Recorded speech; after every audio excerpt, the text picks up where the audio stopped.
This episode of Truth Table is brought to you by our NAACP Image Award nominated book, Truth Table: Black Women's Musings on Life, Love, and Liberation. Get it where all books are sold. Sisters, how y'all feel? Brothers, y'all all right? If this is your first time at Truth Table, welcome to the table. And if you've been sitting at the table with us all these years, we are so grateful that you have been listening to us through these years, and we are inviting you to partner with us and support our work at patreon.com/truthstable. Now pull up a chair and have a seat at the table with us. Hey y'all, welcome to Truth Table, Midwise and Culture for Grace and Truth. I'm Kamini. And I'm Christina. This table is built by Black women and for Black women. So welcome to the table, C. How you doing, girl? I'm doing well. Hey. You know? Yay. How are you today? I'm good because I'm excited about the topic on the table. Yes. Because we contain multitudes. We can talk about different things. We do. We try to be consistent. Hey, y'all. It's that time of the season for a mailbag episode. Bum, bum, bum. Cue the chimes. And chimes never happen when we say that. Sometimes they do. Sometimes they do. I don't feel like I've ever heard chimes. Sometimes they do. Okay. Yeah. Okay. Anyway. Shout out to our amazing producers. I know. I love you. But yeah, it is a mailbag episode. So this is when y'all send us questions about questions that you have for us that you'd like for us to answer. And so if you're a Black woman, a part of the Facebook discipleship group, then you got a chance to share some questions that you had with us in that group. And so we will be answering some of those questions. Of course, not all, because there are actually a lot of questions in there, but we're going to do our best to answer them. So shall I go first? You want to get it going? Just get the party started? Let's do it. Bam. What could it be? Okay. All right. Let's talk about this. She said, I don't know if y'all have already talked about this, but how have y'all been staying sane? That's an assumption. I was like, that's a big assumption in 2025. Is anybody subjective? 2025? But carry on. Okay. How have you all been staying sane with the daily deluge? Deluge of news. Is a great word. About gestures. And then she goes, I love it. And she puts a little in parentheses, gestures at the 10-alarm fire we've been dealing with for the past month. I see you, sis. I hear you. Okay. So question. How have y'all been staying sane with the daily deluge of news for the past month? Well, now 2 months, I guess now, but I'm kicking it to the doctor. For me? I'm going to answer too, but geez. Oh, okay. That question implies there's an assumption the concept is overwhelming and that we would not be well. So, I mean, what I would tell my students is I would tell them to watch C-SPAN. I was a C-SPAN watcher because I haven't watched it in a while. I've not watched C-SPAN in a long time. We don't know. Okay. Gotcha. I would say that even C-SPAN is facing pressure. That's what I'm thinking. Okay. Just to be clear. But what I do like about C-SPAN and still do is that you can hear people in their own words. And I'm always like, no. What did this person say? Let's hear what you said. That's right. Let's hear your whole talking point, your speech, your analysis, whatever. Let's see what's happening with speeches in Congress, So anyway, I have not watched C-SPAN consciously in a long time. Okay. I definitely don't turn on my TV and put on like one of the major news stations, or for that matter, I don't watch a ton of local news, but I catch some of it because I live with local news watcher. Sure. Which I think is important. Somebody in the house needs to know what happened local news. Yeah. So the way that I get my news is through my group chats, typically. That's true. Typically. Breaking news. You mean there's somebody in the chat with a nickname, breaking news? Hello, weird. She's here. But you're not the only one. You may not even be in the lead. I feel like it's fluctuating. You are coming back with more of a vengeance. Like at first you were like, I ain't talking about this ever. Yeah. And then you're like, then you're adding more. There's more. It was bad. But that is how so I'm usually getting bits and pieces of breaking news. Yeah, it comes that to you. usually is something really wacky that's happening literally in the White House. And and some commentary around it. Like, that's how I get a lot of it. So, Yeah. but what I had Okay. planned for myself is that I would have a conscious, again, this mindfulness, news watching time once a week. Wow. Once a week is wow. That's what I had planned for myself, Oh, that I okay, would okay. literally sit down for an hour of, like, news Watch it. updates, Yeah. national, local, global, etcetera, is what I had hoped to do. But my people in my chat, group That's chats, true. you know, Boogie. yeah. And then my husband has this whole thing, a rule that he created for himself that has now been imposed in my life. He's got a 20-minute political conversation max a day.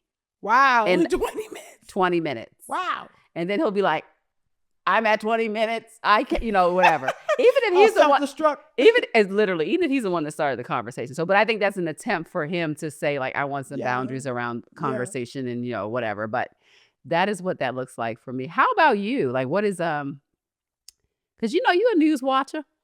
I am. I've always Mhm. been.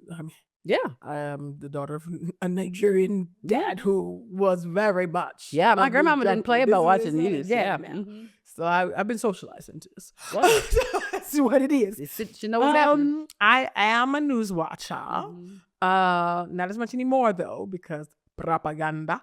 Because it's a new day. Stress. It's a new day. And stress, and there's just a lot of news. So I've had to be more creative about how I get my news sources. And it feels different, Mhm. which feels a little uncomfortable. It's Yeah. a little stretching, having to depend on independent journalists, for Right. news. And I'm not trying to cast Yeah. aspersions against them. I'm just not used to God bless getting my news that them. way, and thank God for them. Yeah. So yeah, so Yeah. I'm following independent journalists. I'm following historians. Yeah. Lord, please protect all of these truth tellers. Protect Literally, we them. pray for these people. Woo, Yes. Lord, protect them seriously, because they are doing the work of the Lord right now. Mhm. So I do that. I don't really have like a rule per se on like how much news I'm going to consume per day. To be honest, I probably should, but I usually, here's the truth of the matter. Probably around this time of the year, I probably would have already taken a social media break, but because things are changing so fast, What are you talking about? so rapidly, I just feel like I actually can't, steal away in the ways that I probably would have, because I'm like, oh my goodness, I got to really find what's happening. Yeah. So I am trying to Yeah. stay abreast of what's going on, but also trying to not let it overwhelm me. So I Mhm. take breaks. Sometimes if there's some stuff that even comes in our group chat, I'll be like, I'm not going to watch that one. Like, it's just because I know you have to know yourself. So Well, yeah, and there are levels. Seen some There's different types of news stories for sure. Yeah, there's Mhm. different. Yeah, there's different levels. So if there's images of people being harmed, for instance, there was a video circulating of our beloved and precious, undocumented immigrants, being mistreated. Let me just say it that way, and separated. Yeah, I'm not watching that. It was making the rounds and things like that, but I'm not going to watch that. I just can't do it. So you have to know yourself. So for me, I'm trying to be strategic about what I do take in and what I watch. I do want to know the breaking news. I want to know some of the latest wicked deeds that Doja's done. For example, I know that when we hit the weekend, I feel a little bit of anxiety in the weekend because I know that they do their dirtiest deeds on the weekend. That's usually when they do a whole lot of things under the cover of darkness. And so I'm like, oh God, where have these people done? Over this weekend. Like, let me find out. So I try to take it in. But what also helps me to stay sane is making sure I have my times of just like just watching my silly reality shows. Aren't you in a reality show right now? That's true. That's true. So I watch my little little silly shows, that I just I can turn my brain off and not have to think about that. I'll spend time with family who's not too far from me, go see family. That's helpful for me. Oh yeah. Memes and reels, very helpful for me. I know. I spam Christina with 100 reels. Oh my gosh. It's so funny though. It's very They're funny. So that's how I stay safe. Prayer is curated. huge. Prayer is huge. Got to be interceding spiritually. That also helps me to not be bitter and resentful toward the 8% and all the others, that voted for this wicked man. So that helps me. That's my commitment, is to pray. Mm-hmm. Pray for those who have set themselves up as your enemy. That is my spiritual discipline to help stay sane. And if I need more, then I do need to get into trauma therapy. Actually, that's on my list of things to do. That's if I don't know if healthcare still holds up. We'll see. Day by That's day. where we are. Day by day. Day by day. So yeah. Yeah, I know. Ditto. I mean, I think consciously trying to manage the news sources and how much comes in, I think, is wise. Although stuff just kind of sneaks up on you. It's just like, bam, here I am. Oh yeah. Oh yeah. Yeah, and I also feel some degree of obligation, not necessarily to ever watch anything. Like, because what I take in that way, I think we have to be really wise about like watching videos of things. I agree. I tend to prefer written accounts, and yes, I don't have to reading be your news. I don't have to be convinced of Reading injustice. your news. Yes. But I do try to take that kind of information in a reading context. I also feel some degree of burden, and I don't mean that in like a resentful way, to have some awareness of what's happening. When you're talking about layoffs for federal employees, when you're talking about what's happening with undocumented people, or U.S. aid. Okay. These are researchers. So I have a connection to people in those spaces, especially I just got a text right now. Yeah, but right in real yeah, time. especially like researchers and federal. My parents worked for HUD when I was a kid. I mean, I grew up in HUD. Yeah, in the DMV. I mean, that is.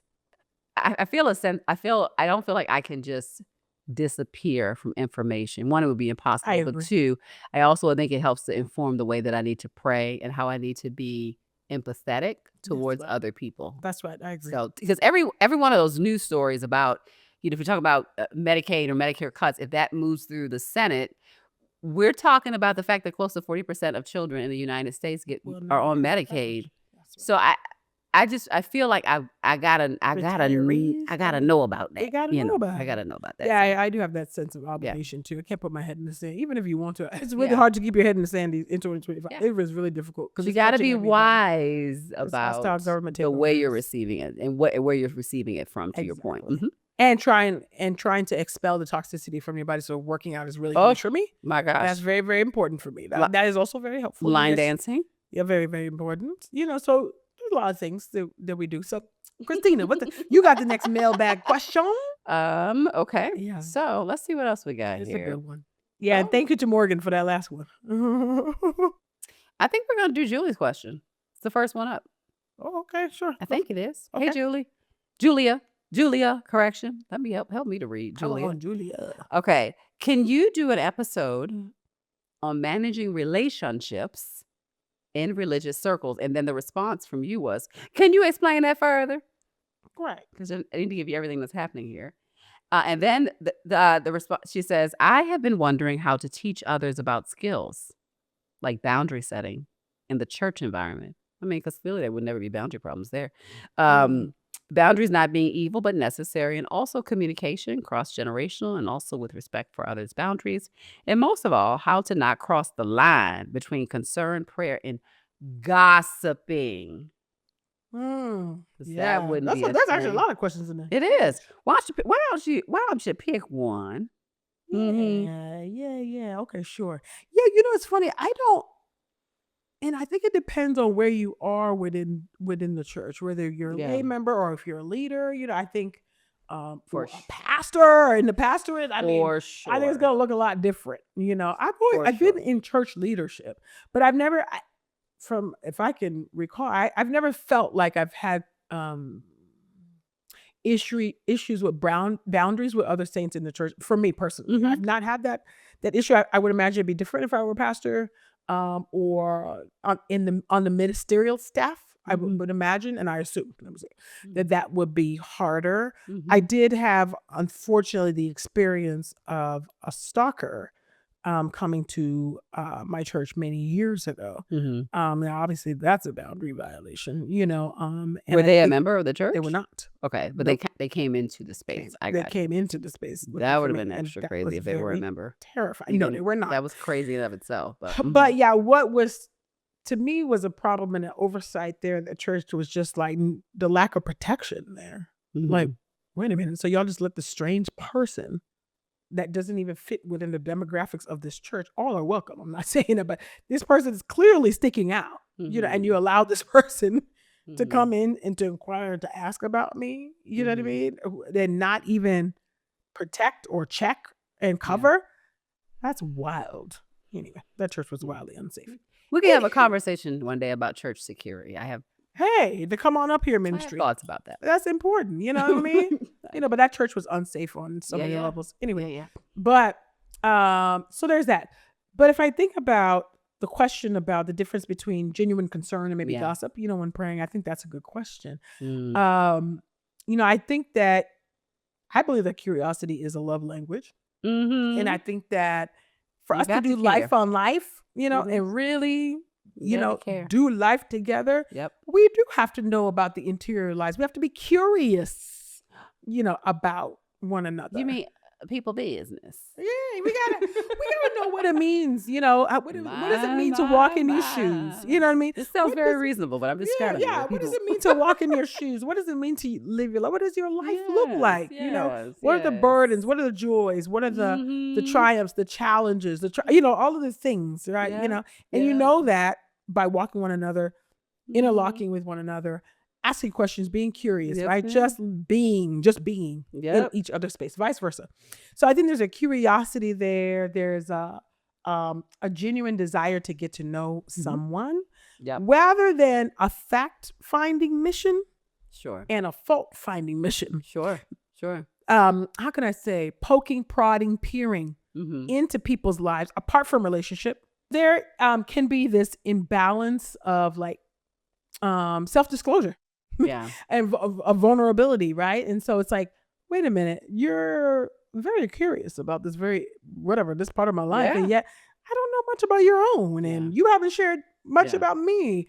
I think that's when we start to slide into the land of nosiness and gossip, right? Where somebody just wants to take that information and disseminate that information to whoever, whether it's under the guise of a prayer request or not, or just straight up calling somebody else to tell them about your business. And so I think relationship, is the true intimate relationship with people makes that difference a bit different. I'm not just saying the people that are intimately connected to you don't gossip about you. I hope they don't, but I would hope that there'd be a less, the likelihood would be much smaller, I would hope, than somebody that you're much more arm's length apart with, not quite, as close to. So I think there's a mutual curiosity, a mutual vulnerability where you can really share your lives, together, walk together in agreement, hopefully, versus somebody who's more distant and just wanting to be all up in your business and you can't answer nothing.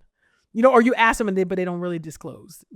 So anyway, how would you answer those? No, I think that's great questions. I think that's a solid response. I mean, I think I would add a place for grace for people's different communication styles. Yes. People, people who their way of getting to know people feels like 20 questions. Sure. Yeah. And then there are other people who have a way of getting to know people that are just more like presence oriented, like being versus doing style. So I think people are socialized a little bit differently around that. Sure. There are people who are like, I'm getting to know you. And so they're getting to know you is like question, instead of like presence. Right. So, and I just think people have to be mindful, give grace to it, but also be mindful of people trying to figure out what your style might be. There may be some anxiety too, some social anxiety. Oh, there for too. sure. People are just awkward. Oh my gosh. There's so much that's happening with the deficits and knowing how to connect with other people, feeling safe enough to show up as yourself. It's just all kinds of stuff I think that's going on with people right now. But I think, I would say this philosophically, I think people have to figure out what is my relationship to my church? What do we owe each other in terms of disclosure and awareness of my life? So I was thinking about this the other day because I had a person who grew up what I would say very church, like in church culture, like connected to family and church leadership. So a Oh, church yes. church person. And they sent me a text message and they were like, "Hey, Dr. Christina, I'm going to be away for X amount of time. Just wanted to make you aware. Just blessings to you. Please, pray for me while I'm gone. This is what I'm going to be doing, but I'll be back in service X, Y, Z." Like, there's no policy, no rule whatsoever about that. I can think of another kind of a more mature, older couple in our church that whenever they're gone, like when we're out of town or they're going to be at a wedding, a funeral, you name it, they say that. They're like, Yeah. "Oh, you're not going to see me next week." And, our church isn't huge, but I be doing that. but The pastor, I'm gonna be gone for. I do this. exactly. I am a church girl. It's not a requirement. It's Yeah, just there are that's how I'm- absolutely people who communicate in that way. That no one has ever. We've never said that You out don't have to, loud. but- And then, of course, there are other people who, when I tell you, like I mean, like they're like, "And I've been gone for a while." Do you still go here? Exactly. So I'm like, Where are you sick? Where did you go? So all of that to say is that speaks more to the fact that the people have different philosophies about what they ought to disclose. Yeah. Within the context of the church. Yeah. And there's liberty. there is liberty. I mean, now if you're gonna be gone a long time, it is nice to let somebody know. And also, it's also painful to be gone a long time for whatever reason And not have anybody notice you. Exactly. Yeah. So I think about the people who say like I'm leaving as the kind of people that must believe it is relevant to you that I'm not here. That's right. And it should be like and obviously churches can be from 100 to 10,000 people, in terms of the size of the church. People do this in different ways, but we want to feel like our presence should matter, and people who are in church leadership have to give an account for who they are shepherding in some way, shape, or form. Oh yeah. This looks different on the tradition, the size of the church, you name it, but it has to be some level of connection to people's lives to be able to have a sense of, do you feel like you're growing in grace? Do you feel like do you feel like the gospel is a very real and palpable part of your life? Are there areas that we need to pray for you? Are there benevolence needs that you have? Do you feel like you can present them? Have you been out of work for a while? Like, there is a sense in which your faith community should welcome those questions, and you should feel connected enough to answer, ask those questions and to answer those questions. And I think that speaks to a bigger and piece. to have them asked of you without offense. See, that's the other part too. Yes. So because we try to have it one way or both ways, and it's like, no, it has to go both. This is a symbiotic relationship. Take for example, let's say you have somebody who's in a local church ministry and they they're a member, and we're talking about people who are in church leadership. And let's say that person has, I don't know, within that year, maybe lost a beloved family member, a parent, or let's say they've gotten divorced, and nobody in the church knows. Nobody knows. Ooh, painful. Nobody in the church knows. And that's not a critique at the person who's in pain, but I'm just saying, like, No. to me, that just demonstrates that there's some kind of disconnect there, because where you don't feel comfortable. Somebody, some friendship of someone that goes to that church, some leader, somebody should know, not for the purpose of judging the person, but to minister to the person. Like, how can we not know? Like, you've got a whole husband who's no longer in your life. Like, we don't know that. You have a child who's sick. We don't know that. We have a parent who's passed. We don't. Gotta tell people. And so, and here's the thing, and this is my last point as somebody who's been in church leadership, whatever. People will still hold the church responsible for the emotional disconnection they feel, whether they shared it with the church or not. Yes. Yeah. Like the feeling of like, do people care about me, will still be very real for people, whether they disclosed or not. Like, they'll want the connection and care, even if they don't necessarily express the vulnerability of sharing the details. So I just think that I think people have to be fair to each other about that, and really try to keep praying and seeking systems so people can share. Gossip is really about intention and whether or not you have the permission to expose information. Yes. I think that's what gossip, permission. That's when it becomes a place of gossip. Very important. What's your intention with the information, and do you have permission to share the information? And would you share it in the same way if that person was in front of you as you were communicating out? That's like a heart posture Exactly. But we should know about each other if we go to church together. Absolutely. And that's just how I feel about that. We absolutely should. Well, I think that Know was some. great. That was great. Yeah.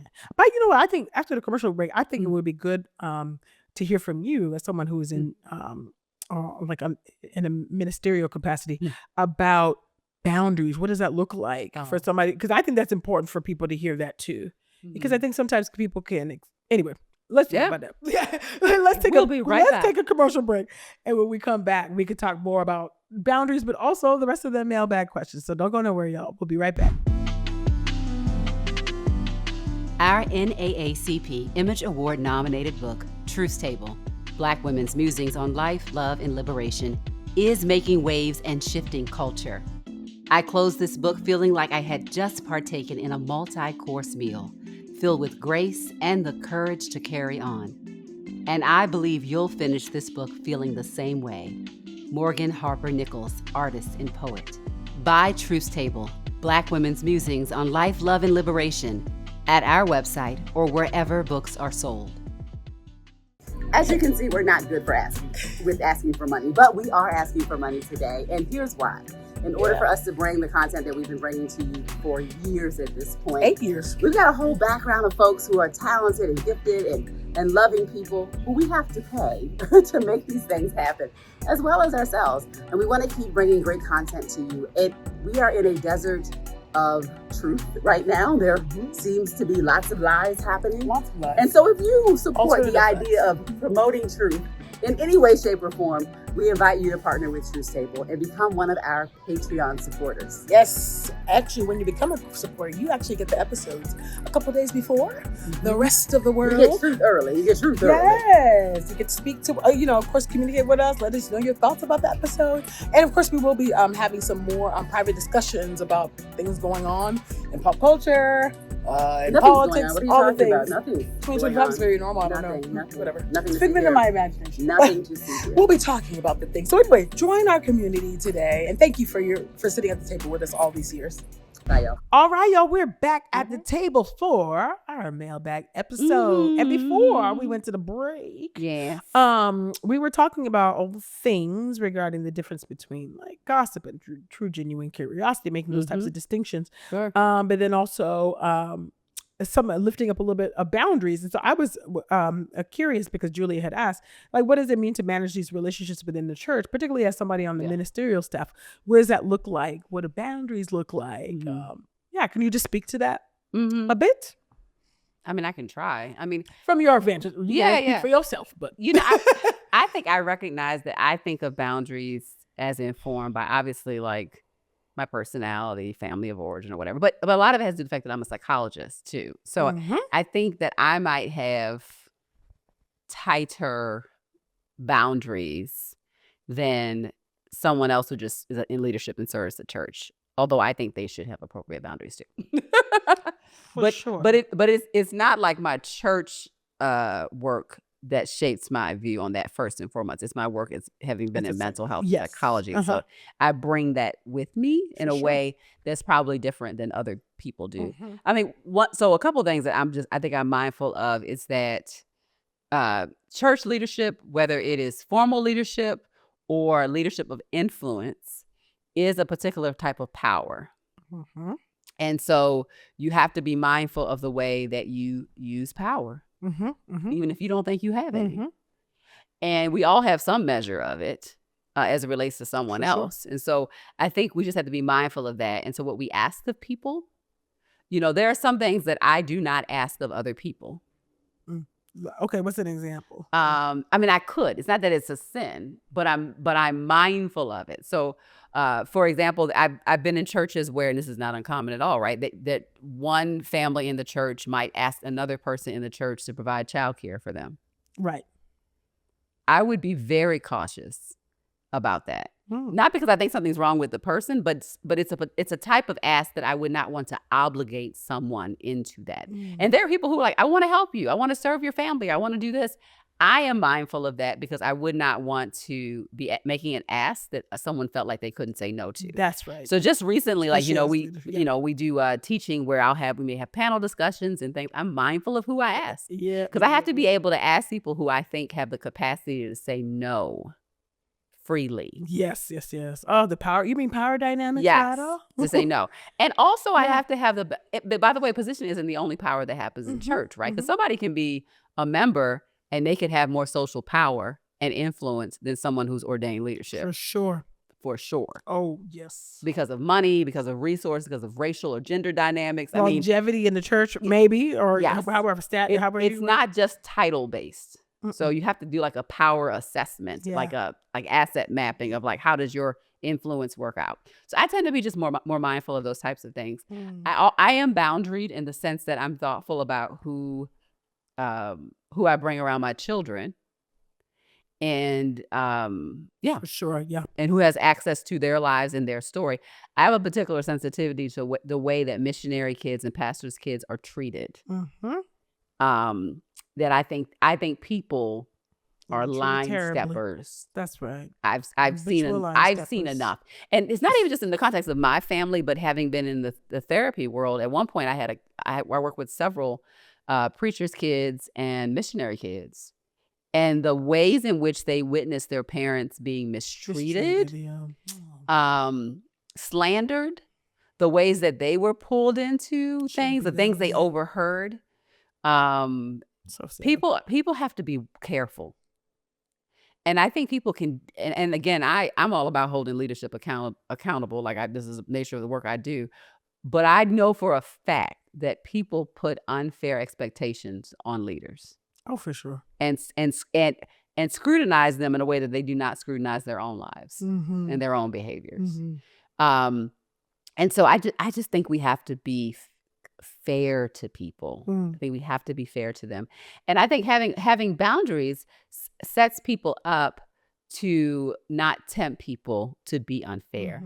So my last little story is I remember I was talking to, I know a lot of pastors' wives, a lot. From different traditions, but you're talking about like the Black church Baptist tradition kind of world, sort of, or Pentecostal or AME world. Anyway, I know people who have a whole lot of like rules. They don't say out loud, they don't announce them, but they have their own personal rules that are rooted in a story. That's where we get our policies from. Policies come from people, okay? Policies come from a person. And I remember having this is years ago, a pastor's wife tell me. And she decided to tell me this, and I realized that I was privy to the dialogue only because I was married to someone who's clergy. Yeah. Otherwise, she would, you kind of have to have close enough proximity to the experience. Anyway, and so she was saying how she gets invited to baby showers and activities like that at her church all the time, and she doesn't go to any of them.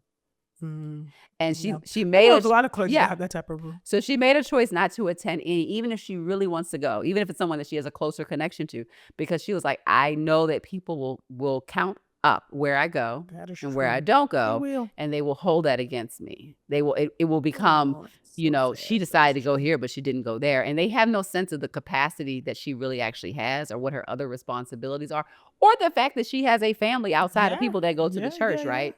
And so I remember that. Now I don't completely function that way. Yeah. I tend to tell people straight up, like, I'm busier than the average person, I think.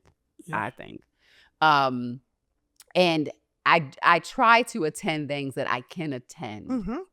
That I can attend. But I don't have a concrete rule about that. Like I if I can make it, I try to attend. If I'm not there, it is because I did not have the capacity, time-wise or maybe rest-wise, to be able to make that happen. And I would rather shape a culture where we push each other to give each other grace and not make assumptions. But that being said, at the end of the day, I'm not responsible for all that. I'm sure people have thoughts and feelings about that at the end of the day. Absolutely. Absolutely. No, that was good. That was good. Well, thank you for that. Yep. Sharing your wisdom on that. Your hard-wrought wisdom. My word. I'm sure. So this other question, I'm debating. I'm going to go with this one. This question. I'm gonna leave the name anonymous because she was brave to share some other details. Reaffirm. She says, Can you all talk about managing offense slash unforgiveness and its impacts? Mm. I'm late to the table. She's a new sister at the table. Hey. Hey, welcome to the table, sister. But personally, I didn't leave Mm. a relationship when God told me to because I wanted to go on mutual peace. Instead of leaving and dusting my feet off, listen, mutual Mama. peace is hard to find in 2025. I don't know what it is. Anyway, that's another Yeah, conversation. well, in general, that's hard. It's hard to find. Yeah. Okay, so anyway, a because great I goal. wanted to go, and I think it is. It's a good, godly goal. I didn't leave a relationship when God told me to because I wanted to go on mutual peace. Instead of leaving and dusting my feet off, resentment grew in me and in them. Mm. Now I'm working hard to find forgiveness, mostly for my lack of obedience, Mama. and not letting it impact my other relationships because we know unforgiveness can bleed out. Also, I find in the political climate, that offense is ubiquitous. Pretty much, it's the Yeah. currency, Well, in which people offending. bond. And so she's like, this culture, of offenses and Yeah. growing resentments is terrible on Yeah. my spirit. So anyway, Yeah. offense, unforgiveness, and its impact. What you think about that? Gosh, yeah. What I really appreciate about her question here is her transparency. She's like, I love when people are able to own. Now, this was my part. Mm. I did not leave when God told me to leave. And, and because of that, some resentment grew in me and in them. Yeah. So as a matter of because of my disobedience, I was supposed to move. it grew and I within didn't. me. And it grew within It the got other worse. person. God knew better. Now, exactly. Now I'm working hard to find forgiveness, mostly because of my lack of obedience and not letting it impact my other relationships. So I like I'm grateful for the transparency, the recognition that this can bleed into. It's a little leaven, right? Unforgiveness is a little leaven. You find some offense in one thing, you start finding offense in everything because everybody's flawed. Oh, for what? Everybody's imperfect. I mean, literally, your brain gets wired to look for it. To look for those right. things. To look for that pattern, right? To protect yourself. I think it's managing offense and unforgiveness more. This is just an ongoing process. I would say there's still some people, that have harmed me that I still have to continually go to God about and give them over to God. Help me, Lord, to release them. To cancel the debt. You know what I mean? So I think that's part of it. Is continually doing that. I'm not gonna lie. I don't. That's not always there daily. It needs to be in there more in the year 2025, the year of our Lord. That's why. Look, that's why we pray the Lord's Prayer. Exactly. Hello. It's built in that one. It's in there for a reason. So asking the Lord to release that, from us, because it's like we have to be released from the grip of unforgiveness. I actually see it as a spiritual. I feel like we often think that we're the ones holding on to it, but I actually think unforgiveness is holding on to us. And we need to ask God to release us it can definitely, from the grip of that. It can definitely feel like change. Yeah. It's like the jaws of life. It's just, we got to be pried away from it. I think that in the context of relationship, it's so difficult. It's so difficult. Particularly, I think that if this was like either a deep friendship with a good friend, or if this was a romantic relationship, oh boy, the people that you love most are the ones that can hurt you the most. And so that's it's so hard. It is so hard. But I think that we have to. What I'm learning is learning to trust God's what and who God blocks. And not resent. My default is be like, okay, God, just as much as you could block, you can also bring. Okay. And why did I have to go through that at all then? If they weren't going to be right. God is like, simmer down. Right. Why do I have to go through all of that? But I think we have to give grace to ourselves. I think that's part of it. So this I think I want to tell this to give yourself grace. Oh my gosh, yes. Give yourself self-compassion. Offer it to yourself. And as you're offering it to yourself, don't hoard it. Give it to the other person, the other party. Know that we're flawed. We have all types of different ways that we're socialized. We all got all types. Our brains are wired differently. You know what I mean? I don't know that everybody's all firing on all cylinders. Seriously, give yourself a liturgical dance for. Is everybody okay? I don't know if everybody's quite okay. No. The bodies are not okay. But giving yourself some grace, giving the other people some grace. Yeah. But also really being able to entrust ourselves to a good God and really believing that He has every one of our footsteps ordered and that none of our relationships or interactions are wasted. Yes. There was something for us to get. There was something for us to glean. There was something revealed about us in that relationship. that we can learn from and that we can hopefully apply to the next person, friend, or partner, whoever God's bringing into your life. And that hopefully we move with more grace, more intentionality, more obedience. Hello. Obeying God the first time. Help us. Not easy to do. But I think that's how we kind of manage unforgiveness, is recognizing like, oh yeah, it's still there. So I think that she's on the right track, actually. Yeah. Recognizing that she has it, giving it over to God, but giving it over to God continually, asking God to do that, and then reveal to you what you were supposed to learn. Like, because none of that was wasted. Even in your disobedience, it wasn't wasted, and God's going to work it out for your good. So that's what I would say about that. As far as our political climate, I already said it before, is that I have a commitment to try to pray for those who have been beguiled and bewitched into this cult, into the MAGA cult. That's my personal commitment, to keep myself from bitterness, unforgiveness, and resentment. And now, just because I put up a boundary, and just because I say, oh, this person is no longer my friend, does not mean, though, that that's void of love. I know we have a hard time holding those two things together. And we'll probably talk about this more on the show. But my commitment to staying soft and to loving those who have set themselves up as my enemies is to pray for them. I got to do that. And pray for myself too. Yeah. Because we all got blind spots. So.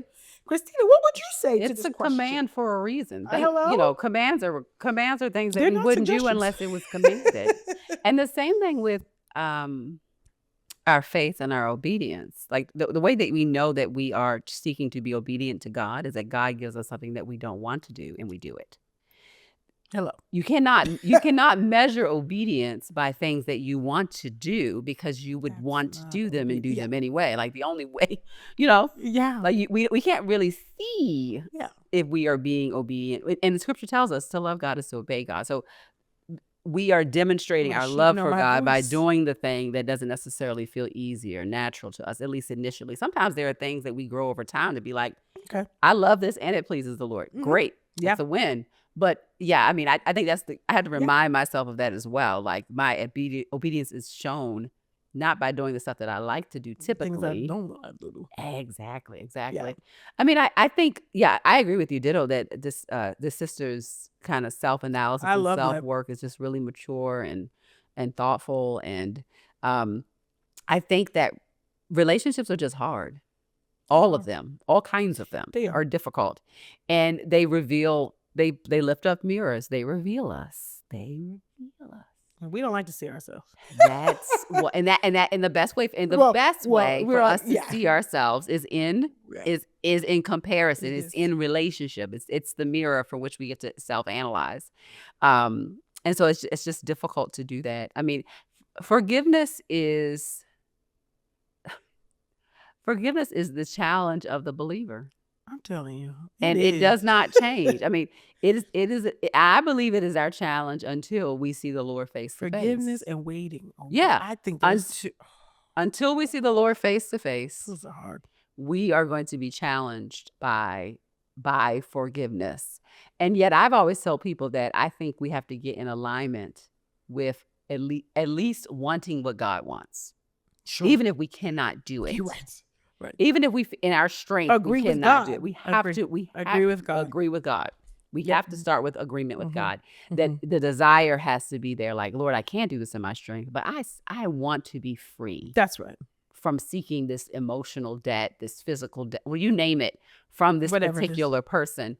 And I don't want to be deluded. I don't want to pretend like bad wasn't bad when they did what they did or whatever, in order to feel like I can release it or look away from it. So that forgiveness part is so important. But I think that's where we see the degree to which we're being sanctified and how we're growing and how we're maturing is through obedience to things we don't want to do, and through forgiveness, which and you mentioned the importance of self-compassion, you know, in your response, which I think is spot on. I mean, I find that people who and we know this from like it doesn't come natural to me. Therapy. It doesn't come natural to me. This is from like the world of therapy. Clinicians, we like this is like kind of our wheelhouse in mindfulness work. People who are unable to be compassionate to others are unable to be compassionate to themselves. Those things are directly tied to each other. So when we see somebody who has self-oriented perfectionism, it is much easier for them to also have it's not always one-on-one, one-to-one, but they can often have other oriented perfectionism too. Like they're holding themselves at an impossible standard, right? And so Clock me. But I've gotten better through therapy. yeah, Praise God. 100. I mean, A lot like better. therapy, life, Therapy's prayer, helpful. right? Yeah. And that's all of us. And I mean, I just think Yeah, if seriously, we yeah. That's recognize true. that our ability to be compassionate with how we think about ourselves, like, oh yeah, I did miss that. Ooh, Yeah. next time, or That's let me, right. or what's going on in my world. When we say what's going on in my world, why did it happen that way? Then we can get practice saying that about somebody else. Mhm. And I would say that the offense part, a lot of our offenses are, I tend to think Sometimes it's our that own when expectations. somebody is tripping, I tend to think, and the record would show that about 95% of the time, I feel like it is true. They really tripping. Right? You know what No, I mean? I agree. I feel do like I agree got with that. some. I'm sorry. I feel like I got some receipts. Like if I call you up and I'm like, "Hey, I feel like da da da da," it's very rare we've had a like, "Hey," and then like within like 2-3 years, 2 months, 2 days, like there's It not. was revealed. Yeah. With that being said, only God is omniscient, not me or not anybody else, right? And so I think that can create a type of ego. Like Yeah. discerning people can develop an ego around That's being true. discerning, That's true. and you still have to kind of go and hunker down and say, "No, Humble. I don't know it no, all. Yeah. I'm going to. What if they meant it this way?" Yeah. My brain will quickly give me like, "What if they meant it like they tripping?" I can get that that's like my default. It's like Exactly. my default is like they Yeah. were clowning when they did However, this. But I have to stretch myself to have imagine an somebody imagination else. for like, yeah, what if Other I'm person. missing the tone? What if I'm misinterpreting the body language? What if something else was happening? What if that wasn't about me at all? What if, Yep. the frequency that I hear people Ask tell the other stories question, next about question. people and they're like, yeah, I think she's got this energy. And so, and I'm like, well, is it that the person, is that about me? Am I misinterpreting their body language? Do other people feel this? Like, I think we have to do some mental checking because I think we don't have enough energy to be offended all the time. Well, I think love asks the additional question. Yes, Because it's rooted in curiosity. Well, maybe. yeah, and we just Is don't there a have social enough. awkwardness? We don't have enough emotional resources to just be big mad and to create a world in our mind where everyone is against us. Against you, yeah. Some people really are. Hello. Yeah. So we got to save our energy and resources for that. Sure. Like we just don't want to be in the enemy making business, Sure. So I agree. That's what I would say. That's is great. To your point, the curiosity is just critical. Yeah, just asking that an extra question.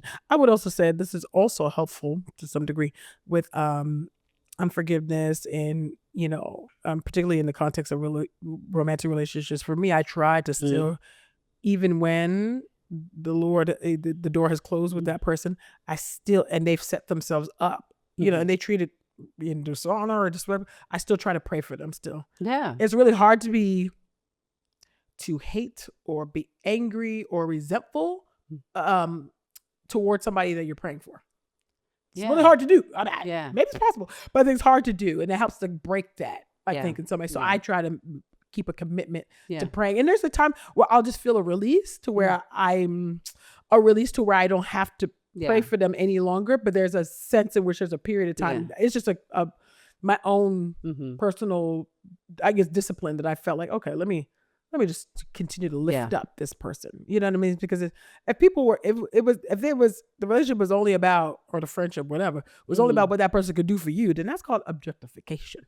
That's a very transactional relationship. We ought to be able to be in relationship with people without expecting anything from them. And I'm not to say in relationships, yes, we have obligations to people. People ought to treat you right. Yeah, 100%. You ought to, but I think that we ourselves can find ourselves objectifying other people if we could easily discard them in the spirit. Yeah. When it's done, even if they did you wrong, I'm short of abuse. I'm not, I'm not trying to make excuses for anything like that, right? Clearly. Violence or anything like that. But I'm just saying, what does it mean for us? We have to move differently as Christians. Yeah, I do believe that we got to move differently as Christians. And so what does it mean to continue to pray for those, right? To love your enemies, to pray for those who persecute you, like to actually do the word and the work of the Lord. And if in our minds, help us, Lord. If it's not easy. That if we can make them if we can make them not enemies, especially if they haven't declared themselves to be. Now, what people might be is like disappointing or trifling, immature, raggedy, self-protecting. Yeah. yeah. Raggedy. Yes, all the things. But the enemy the enemy is kind of like a forward disposition of like it's like a combatant. Yeah. Like coming for you. And it can feel that way in your body if you have not released. Yeah, you gotta be careful. Yeah. So I would say Be careful about that. even as we assign like the language to the people, we want to be wise about that because the designation that we give people is going to then create a narrative about how our body then responds to them. Yeah. So I try to work really hard, you know, like there are people who I know have done me wrong. Like I know. Oh yeah. Like I know. They may not know I know, but like I know. Like I know. And we both are connected enough in all kinds of like or discernment or whatever. It's just like, you know, yeah. and but I also know that they are more than that. Sure.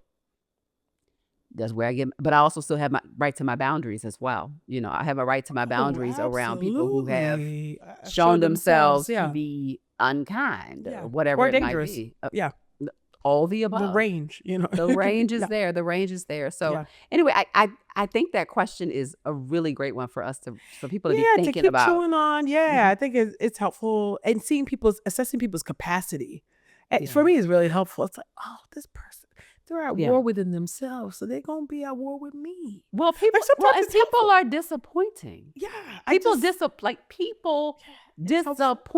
us. We disappoint ourselves. I mean, people disappoint us. This is why I think it's so important that we do not inadvertently make idols out of ourselves or other people, because people just cannot bear the weight. They can't wait. Yeah, of our expectations. You know, they are going to let us down. And they should be accountable when it was willful and it was wrong and all those things. But we also, I think, can set people up with honorable expectations of what we want of them. I agree. Yeah. And then they have an option to be able to get with it or not get with it too. So I think as I listened to that question too, I was thinking about, I was just curious of like, I wonder what those conversations were looking like. Yeah, I don't know. In the context of that relationship before it ended, and why the person wanted to hold on longer after the Lord said you should step away. Right? Yeah. It could have been the friendship. We don't know the dynamics, but I'm grateful for the question. Yeah. I think it's a really great. But that departure conversation is awkward as a mug. That departure conversation of like, this is not a fit, or this. Well, this that's should if not they continue. got the conversation. Yeah. You know, because maybe we don't know. Yeah. It might have just been a complete cutoff. Yeah. Well, she said that she had got this sense of like, I need to walk away. But she stayed longer. And I'm saying that in the I need to walk away part sounds to me like it's when the conversation of I'm now walking away probably should have happened. But but I'm saying people avoid that. And that's why they avoid them conversations. And they ghost, they block, they do all types of anyway. But that was good. Well, you know what? There are actually more questions, so we'll have to do, I guess, another mailbag question. Thank you all for sending those questions. And send us more. Yeah, send us more because I thought that was really good. And God willing, we can do another mailbag episode this season. So thank you. That was fun, huh? Yeah. I mean, there were deep questions, but we got something to say. But we got a lot to say. So anyway, thank y'all so much for taking a seat at the table with us. Let's keep the conversation going. Send us more mailbag questions. Send them to asktruthstable@gmail.com. Don't forget to rate and review the show on iTunes and wherever your favorite podcast player is. Let me say that. At YouTube. You know, all the places where you can see us and hear us. Yeah. We have been your hosts, Ekemini and Christina. We'll see you soon on the next Truth Table. Bye, y'all.